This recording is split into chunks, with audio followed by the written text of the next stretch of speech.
Hi అండి, నమస్తే. నేను మీ Lakshmi. Welcome to Lakshmi kitchen. ఈరోజు మన వీడియోలో పాలక్ పన్నీర్ ఎలా చేసుకోవాలో చూద్దామండి. ఇది మనకు చపాతీకి, పరోటాకి, పూరీకి చాలా చాలా బాగుంటుంది. ఇప్పుడు ఈ పాలక్ పన్నీర్ ఎలా చేసుకోవాలో చూద్దామండి. అందుకోసం ముందుగా స్టవ్ ఆన్ చేసుకొని ఒక బౌల్లో కొద్దిగా వాటర్ అయితే పెట్టుకోవాలండి. నేను ఒక కట్ట పాలకూర తీసుకున్నానండి. అదంతా కూడా కాడలు లేకుండా కట్ చేసేసుకొని నీట్గా కడిగి పెట్టుకున్నాను. ఇప్పుడు ఈ బౌల్లోకి పాలకూర వేసుకొని ఉడికించుకుందామండి. పాలకూర చాలా త్వరగా ఉడికిపోతుందండి, 5 నిమిషాలు కూడా పట్టదు. చూడండి, చాలా సాఫ్ట్గా ఉడికిపోయింది. వాటర్లో నుంచి ఆకుని సపరేట్ చేసి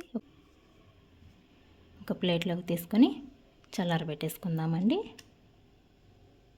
ఈ పాలకూర అంతా కూడా బాగా చల్లారిపోయింది. నెక్స్ట్ మిక్సీ జార్ తీసుకుందామండి. అందులోకి ఈ పాలకూర వేసేసుకుందాం. నెక్స్ట్ ఇందులోకి పచ్చిమిర్చి ఒకటి వేసుకుంటున్నాను. కొద్దిగా కొత్తిమీర కడిగి వేసుకుంటున్నానండి. నేను కాడలతో కూడా అలాగే వేసేసుకుంటున్నాను. ఇదంతా కూడా మెత్తని పేస్ట్ లాగా గ్రైండ్ చేసుకుందాం. ఇలా గ్రైండ్ చేసుకొని ఒక బౌల్లోకి తీసి పెట్టేసుకుందామండి. ఇప్పుడు అదే మిక్సీ జార్ కడిగి తీసుకుందామండి. నెక్స్ట్ అందులోకి 2 పెద్ద సైజు టమాటాలు తీసుకొని ఇలా పెద్ద ముక్కలుగా కట్ చేసి వేసుకుంటున్నాను. నెక్స్ట్ మీడియం సైజు ఆనియన్ ఒకటి పెద్ద ముక్కలుగా కట్ చేసి వేసుకుంటున్నాను. ఇప్పుడు 2 వెల్లుల్లి, 1/2 ఇంచి అల్లం పొట్టు తీసుకొని సన్నగా కట్ చేసి వేసుకుంటున్నానండి.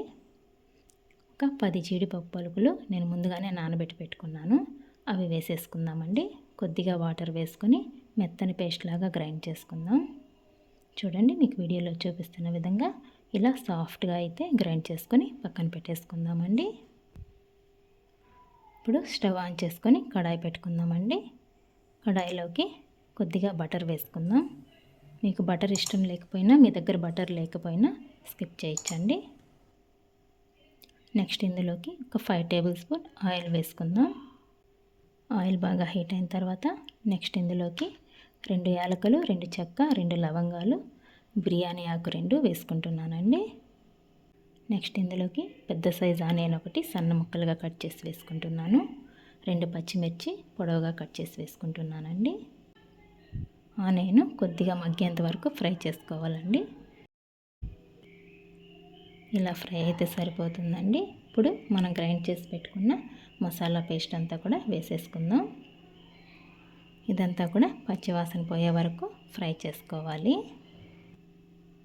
నెక్స్ట్ ఇందులోకి మన టేస్ట్కి తగ్గ సాల్ట్ వేసుకుందామండి. 1 table spoon red chilli powder, 1 table spoon ధనియా పౌడర్, 1/2 టేబుల్ స్పూన్ పసుపు వేసుకొని అంతా కూడా కలుపుకుందాం.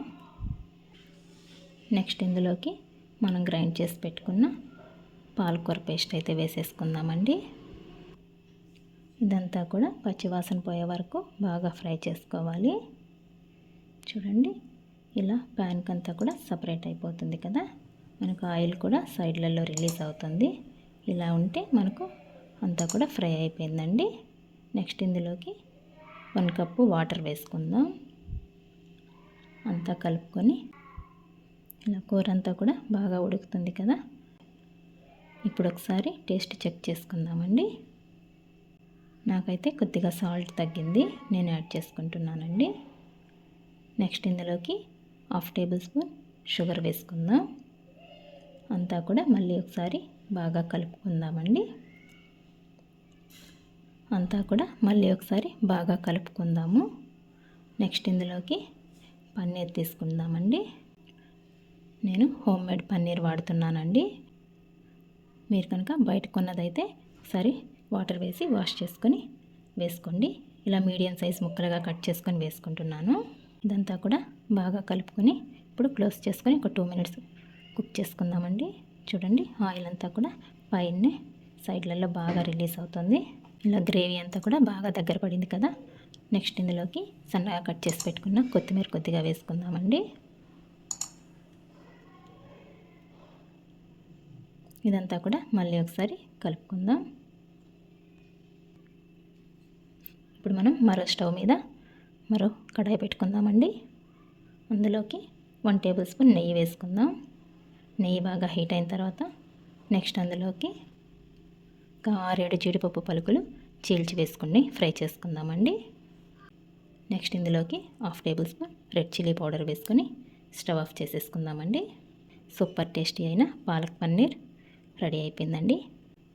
ఇప్పుడు స్టవ్ ఆఫ్ చేసుకొని సర్వింగ్ బౌల్లోకి తీసుకుందామండి. ఫైనల్గా మనం ఫ్రై చేసి పెట్టుకున్న కాజు అయితే ఇప్పుడు పైనే వేసేసుకుందాం. కొత్తిమీరతో గార్నిష్ చేసుకుంటే సూపర్ టేస్టీ అయిన పాలక్ పన్నీర్ రెడీ అయిపోయిందండి. చాలా చాలా టేస్టీగా ఉంటుంది. మీరు ఒకసారి ట్రై చేయండి. మీకు ఎలా వచ్చిందో కామెంట్ చేయండి. నా వీడియోస్ కనుక మీకు నచ్చినట్లయితే ప్లీజ్ లైక్ చేయండి. మీ ఫ్రెండ్స్ అండ్ రిలేటివ్స్కి షేర్ చేయండి. మరిన్ని కొత్త వీడియోస్ కోసం మన ఛానల్ని సబ్స్క్రైబ్ చేసుకోండి. థ్యాంక్స్ ఫర్ వాచింగ్ అండి.